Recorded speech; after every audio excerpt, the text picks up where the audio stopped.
देखो पेपर तो पहला की करना चाहिए, पेपर किवें अटैम्प्ट करना चाहिए, ये सारिया तो गल्लां पता होनी चाहिए ने। अज आप डिस्कशन करांगे भी जदों आपां पेपर दे विच बैठ गए, अपना पेपर स्टार्ट हो गया, हुण मान लो 2 घंटे का अपना पेपर हैगा, तो उस दौरान आपां किहड़ियां-किहड़ियां गल्लां दा ध्यान रखना है भी पहलां ही आपां नूं ये चीज़ां पता होणियां चाहिए ने, आपां प्रिपेयर होने चाहिए हैं।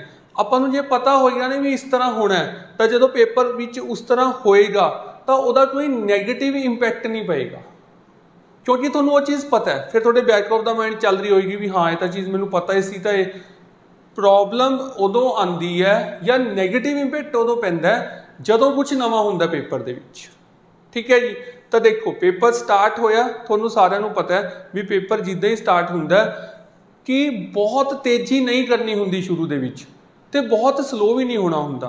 एक्चुअल दे विच हुंदा की है, जदों आपां पेपर करना स्टार्ट करते हैं आपां नूं इस तरह लगदा भी हले बहुत टाइम पिया, तो आपां बहुत स्लो चलते हैं शुरू च। तो पेपर दे विच स्टार्टिंग दे विच आपां थोड़ा जिहा रिलैक्स रहने आ, क्योंकि टाइम बहुत ज़्यादा हुंदा।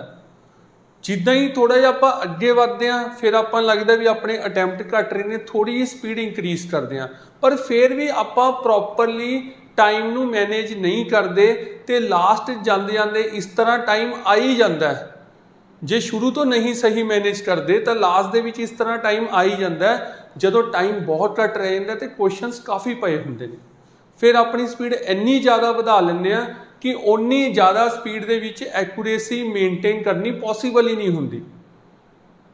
तो जे आप इन नटशैल गल करिए तो टाइम मैनेजमेंट शुरू तो ही बहुत इंपॉर्टेंट है। शुरू तो ही तुसीं जिहड़ा हैगा इस तरह चलो कि जे ऑलमोस्ट उही स्पीड ते लास्ट तक चलते रहो तो थोड़ा सही अटैम्प्ट हो जाए। तो टाइम नूं शुरू तो इस तरह देखो भी हाँ टाइम बहुत ज़्यादा भी नहीं है, बहुत घट भी नहीं है। किसी ने यह भी नहीं सोचना भी बहुत घट है तो शुरू तो ही बहुत तेज़ हो गए, तो फिर शुरू च ही गलतियां करोगे, शुरू च ही फस जाओगे, शुरू च ही स्ट्रैस आ जाऊगा, शुरू च ही प्रैशर आ जाऊगा। एक कॉन्सटेंट जी स्पीड ते चलो। हाँ पेपर दे विच जिद्दां ही कोई बहुत नवे क्वेश्चनस आते हैं वो तुसीं छड्डने छड्डने ने, क्योंकि पेपर दे विच जे कोई भी क्वेश्चन नवा आया उन्हें तुहानूं तंग तक करना ही करना है, थोड़ा टाइम तो वह लेगा ही लेगा, तो ज़्यादातर वो क्वेश्चन थोड़े तो नहीं हो पाएगा। बहुत रेयर चांसिस होंगे भी तुसीं बहुत ही कूल माइंड नाल कर रहे हो, थोड़ा पूरा दिमाग चल रहा है, हर तरह का तुसीं सोच पा रहे हो, तां ही वो नवा क्वेश्चन सॉल्व होंदा है। नहीं तो जिस तरह के क्वेश्चन आपां ने कीते हुंदे ने पेपर दे विच उस तरह की क्वेश्चन सॉल्व होंदे ने। जे कोई भी चैप्टर तुसीं कीता होया, जे उस चैप्टर दे विच कोई नवी वेरीएशन वाला क्वेश्चन आ गया ना, थोड़ा बहुत भी इधर हो गया तो तुहानूं वो हिलाएगा ही हिलाएगा। तो बैटर यही है उत्ते टाइम ही ना लाओ, यही चीज़ वधिया रहिंदी है। तो पेपर दे विच इस तरह का टाइम जरूर आंदा हुंदा है, जदों टाइम ऐ लगदा भी घट रह गया या लगदा हुंदा बहुत पिया, तो वो चीज़ हुण पेपर दे विच जदों तुसीं क्वेश्चन कर रहे हो काफ़ी बार की हुंदा हुंदा है कि थोनू लगता है यार अज तो पेपर बहुत ही मतलब डिफिकल्ट हैगा, मेरा तो नहीं होना। एक ये चीज़ हैगी है, तो तुसी paper they which give up कर दिंदे हो।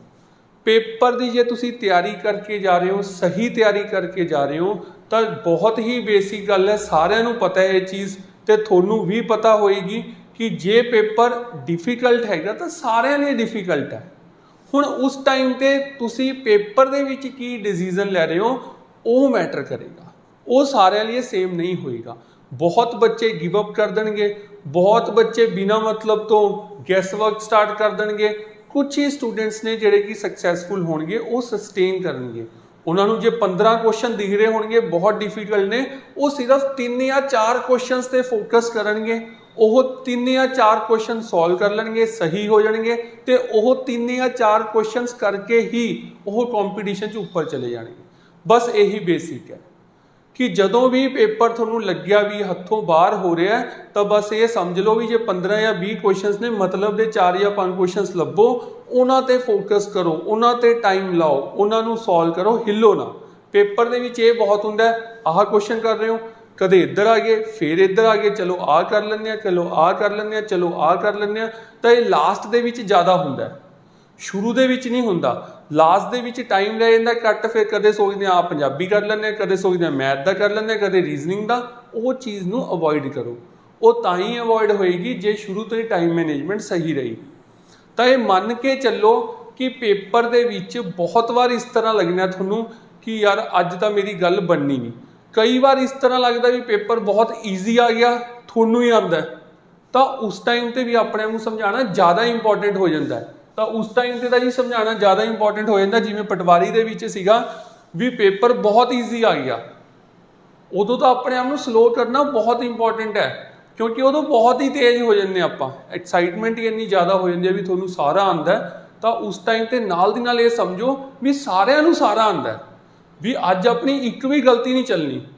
वैसे तो जे 2-3 गलतियां कर रहे हो तो सारी 2-3 गलतियां करोगे, पर जे पेपर पटवारी वर्गा आ गया तो फिर जे एक भी गलती कर रहे हो तो प्रॉब्लम है।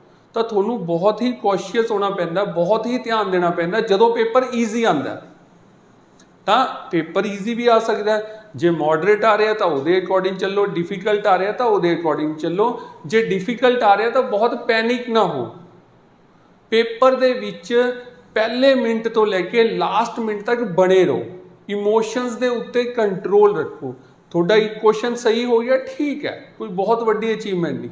थोड़े तो 2 क्वेश्चंस नहीं होए ठीक है, कोई बहुत वड्डी गलती नहीं। बने रहो, लास्ट तक बने रहो, जिहड़ा लास्ट मिनट हुंदा उदों तक बने रहो, एफर्ट्स लगाते रहो। पहले ही वेले होके ना बह जाओ, जे पहले ही वेले होके बैठ रहे हो फिर भी थोड़ा टाइम मैनेजमेंट सही नहीं है। जे बाद दे विच टाइम नहीं मिल रहा तां भी गलती है। तो बहुत ही तुसी जिहड़ा हैगा तरीके नाल चलो, हर चीज़ लिए प्रिपेयर रहो। हर चीज़ लिए मतलब पेपर जे ईजी आ रहा तां भी प्रिपेयर हो, जो बहुत डिफिकल्ट आ रहा तां भी प्रिपेयर हो। बिना मतलब तो गैस वर्क नहीं करना। ये चीज़ों नाल जदों बने रहोगे तो पेपर दे विच जाके तुहानूं कोई नवीं चीज़ नहीं मिलेगी, क्योंकि तुसी हर चीज़ लिए प्रिपेयर हो। सिर्फ सिलेबस लिए प्रिपेयर नहीं होना होंदा, ये गल्लां लिए प्रिपेयर होना ज़्यादा जरूरी है। थोड़ा माइंड सैटअप जिन्ना स्ट्रोंग है उन्ना तुसी घट हिलोगे पेपर च, जिन्ना तुसी पेपर दे विच घट हिलोगे उन्ना तुसी बाद च वधिया फील करोगे, अदरवाइज गुट है।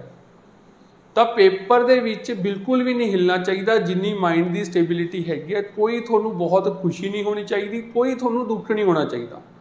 पेपर दे विच बहुत ही इमोशंस ते कंट्रोल रखना होंदा। तो मैं उम्मीद करदा थोनू थोड़ियां थोड़ियां गल्लां तां समझ आईयां होणगियां। पेपर दे विच जाके थोनू हुण कुछ नवा नहीं लगेगा, क्योंकि तुसी हर चीज़ लिए प्रिपेयर करके जा रहे हो। तो हुण थोनू जिहड़ा हैगा रिक्वायर्ड अचीवमेंट बहुत ही जल्दी मिल जाएगी, क्योंकि तुसी सिलेबस बहुत चंगी तरह पढ़ लिया।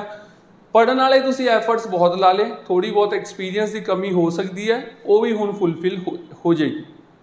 ठीक है जी, ओके, फिर wish you all the best, thank you.